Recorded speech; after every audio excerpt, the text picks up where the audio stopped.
Assalamualaikum class. I'm Hiba Ijaz and welcome to lecture number 29. Today we'll start a new chapter that is arrays and strings. It is chapter number 5. So two different concepts are covered in this chapter. First one is arrays and the other one is second. In the first half we'll study arrays, okay? And today we'll take start from it. The topics which we need to cover are introduction to arrays, and then today we'll see what is the concept of an array, how do we declare an array, and how do we initialize an array. So we'll start from introduction to arrays. Basically, arrays allows programmer to use a single variable name to represent a collection of same type of data. This reduces the program size, provides an easy way of handling list of numbers or strings, and makes computer programming tasks simple and easy. What does it mean? कि जिस तरह आप लोगों को multiple locations को use करते थे किसी भी चीज़ को डिक्लेयर करने के लिए, आगे हमारे पास एग्जांपल आएगी, हम इसको देखते हैं। यहाँ पे अब खाली ये देखें कि हम एक सिंगल वेरिएबल नेम से एक कलेक्शन ऑफ डाटा को रिप्रेजेंट कर सकते हैं, लेकिन उस कलेक्शन की जो डाटा टाइप होनी चाहिए वो क्या होनी चाहिए, सेम होनी चाहिए। ये बात याद रखें, ठीक है। पहले हम नेक्स्ट स्लाइड की तरफ मूव करते हैं, फिर मैं दोबारा बताऊंगी किस तरह इसने साइज को रिड्यूस कर दिया, कैसे हम लोग इजीली लिस्ट्स ऑफ नंबर्स या फिर स्ट्रिंग्स या फिर कोई और डाटा टाइप को हैंडल कर सकते हैं, और किस तरह हमारी प्रोग्रामिंग टास्क सिंपल और इजी हो गया। Okay, concept of an array. An array is a collection of same type of elements stored in contiguous memory locations. हमारे पास मेमोरी होती है जो, ठीक है, हमारे पास जो मेमोरी होती है इसके अंदर लोकेशंस क्या होती हैं, कंटिजियस होती हैं, एक के बाद एक और लोकेशन आ रही होती है। ठीक है, अगर ये 0 लोकेशन है तो इसके बाद एक और लोकेशन आएगी, दैट इज 1। ठीक है, अनदर लोकेशन आएगी उसके बाद, दैट इज 2। ठीक, इस तरह हमारे पास लोकेशन नंबर आएगी 3। तो एरे क्या काम होता है कि ये कंटिजियस मेमोरी लोकेशंस में कोई ना कोई एलिमेंट को सेव कर देती है ऑफ सेम डाटा टाइप। देखिए, कंटिजियस का मतलब क्या है कि पहले ये 0 लोकेशन पे सेव करेगी, देन 1 पे कोई और एलिमेंट सेव करेगी, 2 पे कोई सेव करेगी, 3 पे कोई सेव करेगी। ठीक है, और इन सब की डाटा टाइप सेम होनी चाहिए। फॉर एग्जांपल, मैंने स्टूडेंट्स के मार्क्स सेव करने हैं, ठीक है, पूरी क्लास, अगर एक स्टूडेंट है इसके 6 सब्जेक्ट्स है, ठीक है, तो अब हमने उस स्टूडेंट के पहले हमने हर सब्जेक्ट के मार्क्स सेव करने हैं। ओके, तो क्या होगा कि मार्क्स उसके सारे के सारे इंटीजर हो गए, जैसे 30 हो गए, 40 हो गए, 50 हो गए, 60 हो गए, सारे के सारे इंटीजर होंगे। तो ऐसी सिचुएशन में जब आपने एक एंटिटी, एक ऑब्जेक्ट, जिस तरह हमारे पास यहाँ पे एक स्टूडेंट है, इसके आपने कोई ना कोई इसके रिलेटेड एलिमेंट्स को सेव करना है और उनकी डाटा टाइप भी सेम हो, तो आप लोग सिंपल एक वेरिएबल के अंदर इन 4 उसके अगर सब्जेक्ट्स हैं तो उनको सेव कर सकते हैं। वेरिएबल अगर हम लोग इसको कह देते हैं ए, कि ये एक वेरिएबल ए है, ठीक है, इंटीजर एक वेरिएबल ए है, और इसके अंदर 4 हमने उसके मार्क्स को सेव कर दिया कंटिजियस मेमोरी लोकेशंस में। मतलब पहले इस पॉइंट पे सेव कर दिया, देन इस पॉइंट पे सेव कर दिया, उसके अगले मार्क्स पे, अगले मार्क्स इस पे सेव कर दिए, देन अगले मार्क्स इस पे सेव कर दिए। ओके, हम एग्जाम्पल की तरफ मूव करेंगे। अभी तक आप लोग खाली ये देखें कि एरे में क्या होता है, is a collection of same type of elements stored in continuous memory location. जैसे कि मैंने ये बताया कि सेम टाइप ऑफ एलिमेंट होगा, ठीक है, और कंटिन्यूअस मेमोरी लोकेशन में सेव होगा। For example, if we want to store marks of 6 subjects in computer memory, we have to declare 6 variables, 1 for each subject. अब ये हमारे पास बात हो रही है जो हम लोग अभी तक करते आ रहे थे, कि अगर आपको मार्क्स स्टोर करने हैं 6 सब्जेक्ट्स के, तो आपको 6 डिफरेंट वेरिएबल बनाने पड़ते थे। जिस तरह हमारे पास ये है, हम लोग कहते थे अगर हमने मार्क्स स्टोर करने हैं तो हम लोग कहते थे इंट मार्क्स, वेट यहाँ पे मैं अपना लाता हूँ, हम कहते थे इंट मार्क्स मार्क्स 1, ठीक है, अलग अलग वेरिएबल बनाते थे हर एक को स्टोर करने के लिए। Okay, marks of 1। इसी तरह हम लोग कोई और सब्जेक्ट की करने हैं तो हम लोग कह देंगे मार्क्स इंट मार्क्स 2, फिर कोर के करने हैं तो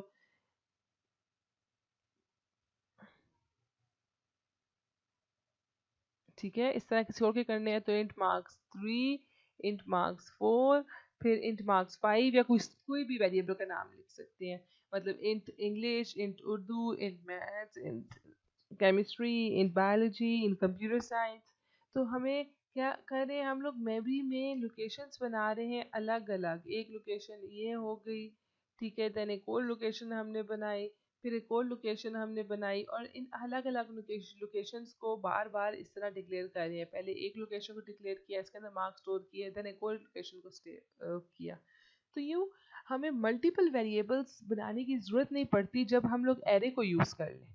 ठीक है, हम लोग क्या करेंगे, कंप्यूटर मेमोरी में इस तरह कंटीजियस मेमोरी लोकेशंस के अंदर अपने मार्क्स को स्टोर कर सकते हैं। और अब देखें, ये जो फर्स्ट मार्क्स हैं ये लोकेशन 0 के ऊपर है, फिर लोकेशन ये लोकेशन है लोकेशन 1 के ऊपर, लोकेशन 2 के ऊपर, लोकेशन 3 के ऊपर। अब कोई और इसके बाद हमारे पास एरे के अंदर मार्क्स हैं तो वो लोकेशन 4 के अंदर आ जाएंगे, और हम लोग एक सिंगल वेरिएबल देंगे। जैसे यहाँ पे ये ए है, ये सिंगल वेरिएबल है। तो ये बेसिकली एरे होती है कि हम लोग मेमोरी के अंदर कंटीजियस मेमोरी लोकेशंस को ऑक्यूपाई करके उसके अंदर अपना डाटा सेव कर लें। Okay, instead of using 6 variables, जैसे कि हमने यहाँ पे मैंने बताया कि हमें 6 अलग अलग वेरिएबल्स बनाने पड़ेंगे, we can declare one array variable. ठीक है, एरे का एक ही वेरिएबल हम डिक्लेयर कर सकते हैं, called marks, that can store marks of 6 subjects. This could be represented as, for example हमने एक वेरिएबल यहाँ पे देखें n ले लिया, ठीक है, ये n हमने वेरिएबल ले लिया, और इसके अंदर ही अब हमने ये क्या है, एरे का वेरिएबल है। एरे का वेरिएबल का मतलब क्या है कि ये कोई एरे बनाएगा। तो अब इस एरे के वेरिएबल की जो 0 लोकेशन है, इस लोकेशन को इस तरह एक्सेस करते हैं, वेरिएबल नेम लिखते हैं, ठीक है, फिर हम लोग ये ब्रैकेट्स लगाते हैं, स्क्वायर ब्रैकेट्स, और इसके बीच में लोकेशन एड्रेस लिख देते हैं। एरे नॉर्मली हमारे पास 0 से स्टार्ट होती है और ऑनवर्ड्स जाती है। ठीक है, अगर एरे का हमें क्या 6 सब्जेक्ट्स को स्टोर करना है ना, तो इसका साइज कहाँ तक जाता है, n-1 तक। क्यों, क्योंकि ये स्टार्ट 0 से होती है, फिर 1 2 3 4 5, तो हमारे पास 6 पूरे हो जाते हैं ना। देखें, 0 वाला जो एड्रेस, इसके अंदर हमारे पास 1 आ गया, इसके अंदर 2 आ गया, इसके अंदर 3 थर्ड सब्जेक्ट का आ गया, 4th सब्जेक्ट का आ गया, 5th सब्जेक्ट का आ गया, और 6th सब्जेक्ट का आ गया। ठीक है, और ये हम लोग क्या कर रहे हैं, मार्क्स स्टोर करें। ये मार्क्स है 0 सब्जेक्ट, मतलब फर्स्ट सब्जेक्ट के, ये सेकंड सब्जेक्ट के मार्क्स है 3। ओके, तो आई होप कि आप लोगों का कॉन्सेप्ट अब बिल्ड हो रहा होगा इसके बारे में कि array basically contiguous memory locations होती हैं, और हर लोकेशन का एड्रेस होता है। ठीक है, और उस एड्रेस को हम लोग एरे में इस तरह एक्सेस करते हैं कि फर्स्ट एन ऑफ 0 होती है, यहाँ पे n जो है ये एरे का वेरिएबल नेम है। ठीक है, ये वेरिएबल है तो ये चेंज भी हो सकता है, मैं इसको m कह देती हूँ। तो यहाँ पे हम लोग क्या कहेंगे, m of 0, m of 1, m of 2, m of 3, m of 4 and m of 5। Okay, तो आई होप कि आप लोग इसको अंडरस्टैंड कर रहे हैं, बहुत ही सिंपल है और मज़े की चीज़ है। तो array consist of contiguous memory locations, मतलब एक के बाद एक लोकेशन आती है, and each cell represents an element of the array. हर सेल के अंदर, जिस तरह एन ऑफ 0 एक सेल है, इसके अंदर टोटल कितने सेल हैं, 6 सेल हैं, और हर सेल के अंदर क्या है, एक एलिमेंट है, एक मार्क्स, एक सब्जेक्ट के मार्क्स है, जिसको हम लोग स्टोर करना चाहते हैं। Okay. Okay, array consists of contiguous memory locations and each cell represents an element of the array. In the array named marks, जिसको हम लोग array का नाम यहाँ पे marks भी रख सकते थे, यहाँ पे हमने n रखा हुआ है, इसका नाम हम marks रख सकते थे। फिर हमने क्या करना होता है, हम कहते हैं marks of 0, marks of 1, marks of 2, marks of 3, इस तरह हम करके करते हैं।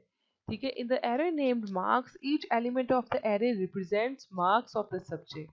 The number within the square bracket is called index and it is used to access a specific element of the array. यहाँ के अंदर जो यहाँ पे आपका 0 लिखा हुआ है ब्रैकेट्स के अंदर, ये 1 लिखा हुआ है, इसको हम लोग इंडेक्स कहते हैं। बेसिकली वो एड्रेस होता है एरे का, इंडेक्स होता है। ठीक है, और इसका काम होता है किसी भी स्पेसिफिक लोकेशन को एक्सेस करना। अगर एक जगह पे n ऑफ 0 लिखा हुआ है और इस एरे का नाम n है तो पता चल जाएगा हमें कि इसकी जो फर्स्ट लोकेशन है इसकी बात हो रही है। अगर n ऑफ 3 लिखा हुआ है तो इस पॉइंट का एड्रेस इंडेक्स 3 एरे के अंदर, ठीक है, 0 1 2 3, तो ये डायरेक्टली इधर जंप कर जाएगा। ठीक है, the first element of the array always has the index 0, जैसे कि मैंने बताया। Therefore the index of the last element is 1 less than the size of the array. इस एरे का साइज कितना है, मैंने क्या बताया आपको, 6 है, टोटल 6 लोकेशन है इसके अंदर। लेकिन यहाँ पे n ऑफ 5 क्यों लिख रहे हैं, क्योंकि ये स्टार्ट हो रहा है n ऑफ 0 से, तो हमेशा ये 0 इंडेक्स से स्टार्ट होता है और कहाँ तक जाता है, size of array -1।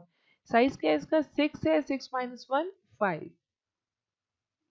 In the marks array, there are 6 elements, so the indexes are from 0 to 5. Index of array is always an integer value. Okay? हमेशा इंडेक्स इंटीजर ही हो सकता है, यहाँ पे ये नहीं हो सकता n 0.1 n 1.5, ये नहीं हो सकता। हमेशा ये सॉलिड नंबर होगा, होल नंबर होगा, और ये एक जो इंडेक्स है ये हमारे पास इंटीजर ही होगा।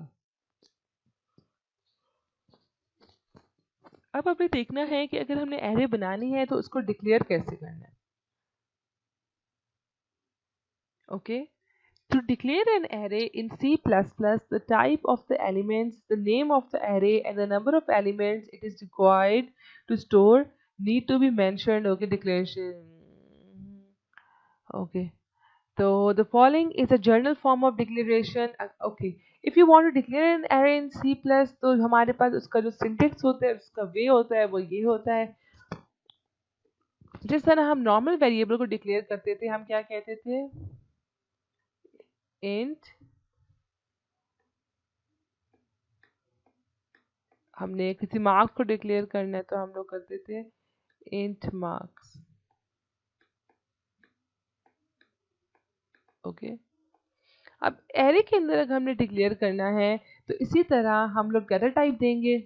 ठीक है, एरे की डाटा टाइप, ये हम लोग सिंपल वेरिएबल की डाटा टाइप दे रहे थे ना यहाँ पे, तो इसी तरह यहाँ पे भी हम लोग एरे की डाटा टाइप होगी, इसने किस टाइप की डाटा को सेव करना होगा वो करेंगे। ठीक है, उसके बाद हम लोग क्या लिखेंगे कि एरे का नाम क्या है। यहाँ पे हमारे पास क्या है, नाम सिंपल वेरिएबल का मार्क्स, उसी तरह एरे को भी डिक्लेयर करेंगे। और उसके बाद हम स्क्वायर ब्रैकेट में इसका साइज दे देंगे। ठीक है, फॉर एग्जांपल अगर आपने मार्क्स की एक एरे बनानी है, ठीक है, जैसे हमने पहले बनाई थी, और उसका डाटा टाइप क्या है, इंटीजर है, तो जब हम लोग ये एग्जीक्यूट करेंगे तो हमारे पास क्या बनेगा, हमारे पास एक एरे बन जाएगी। ठीक है, कंटीन्यूअस मेमोरी लोकेशंस बन जाएंगी इस तरह।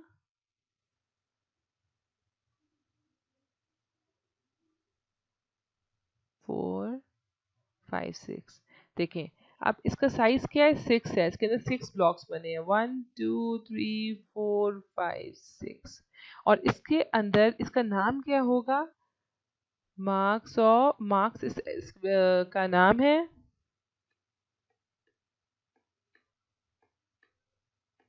ठीक है, इस एरे का नाम मार्क्स है, इसके अंदर 6 लोकेशंस हैं, और इसके अंदर जो डाटा सेव हो सकता है वो सिर्फ और सिर्फ इंटीजर डाटा सेव हो सकता है, क्योंकि इस एरे का डाटा टाइप इंटीजर है। और इसकी ये वाली लोकेशन जो होगी ये होगी मार्क्स ऑफ 0, मार्क्स ऑफ 0, इस तरह करके, यहाँ पे मैंने m लिख दी हूँ, ये मार्क्स है। इसकी होगी हमारे पास मार्क्स ऑफ 1, ठीक है, और यहाँ पे marks of 2, marks of 3, marks of 4, और ये जो लोकेशन है ये होगी मार्क्स ऑफ 5। ठीक है, इसी तरह अगर आपने दो एरेज बनानी हो एक ही टाइम पे तो आप यहाँ पे लिख सकते हैं इंट a 10 और b। पहले आप लोग लिखते थे खाली अगर वेरिएबल करना है तो इंट a कॉमा b। यहाँ पे अब आप लिखेंगे इंट a 10 और b 15। इससे क्या होगा, एक एरे बन जाएगी a नाम की और इसके अंदर कितने ब्लॉक्स होंगे, 10 ब्लॉक होंगे। ठीक है, 0 से शुरू होंगे और 9 तक जाएंगे। ठीक है, जो फर्स्ट ब्लॉक होगा इसका नाम होगा ए ऑफ 0, फिर होगा ए ऑफ 0, इस तरह करके। ठीक है, ये इसका फर्स्ट अगर ब्लॉक को एक्सेस करना चाहते हैं तो पहले वेरिएबल नेम लिखते हैं, देन उसका इंडेक्स लिखते हैं।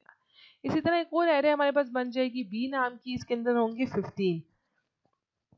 ठीक है, बी नाम की एक एरे बन गई ये,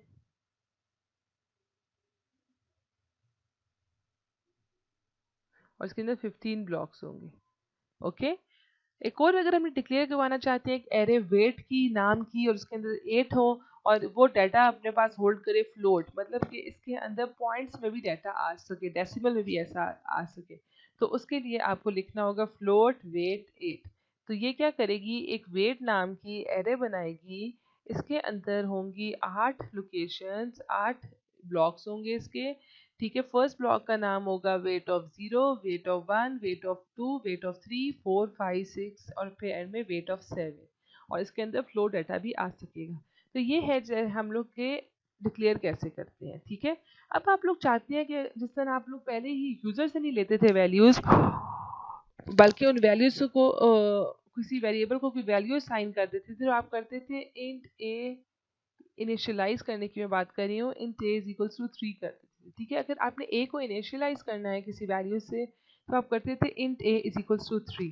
इसी तरह अगर आपने पूरी की पूरी एरे को इनिशियलाइज करना है तो आप लिखेंगे पहले एरे को, ये डिक्लेयर हो रही है एरे की, एरे बन रही है, और उसके बाद कर्ली ब्रैकेट्स के अंदर आपने कॉमा लगा के वैल्यूज डाल दी है। ठीक है, अब ये वैल्यूज कहाँ जाएंगी, हमारे पास जो मार्क्स ऑफ 0 का पॉइंट होगा, ठीक है, 0 इंडेक्स पे 45 चली जाएगी। ठीक है, इस तरह मार्क्स ऑफ 1 इंडेक्स पे 67 चली जाएगी। देन हमारे पास नेक्स्ट इंडेक्स पे 50 चली जाएगी। ठीक है, फिर 79 चली जाएगी, एंड यहाँ पे 58 स्टोर हो जाएगा और 36 स्टोर हो जाएगा। ठीक है, ये सारी अलग अलग लोकेशंस हैं। ये मार्क्स ऑफ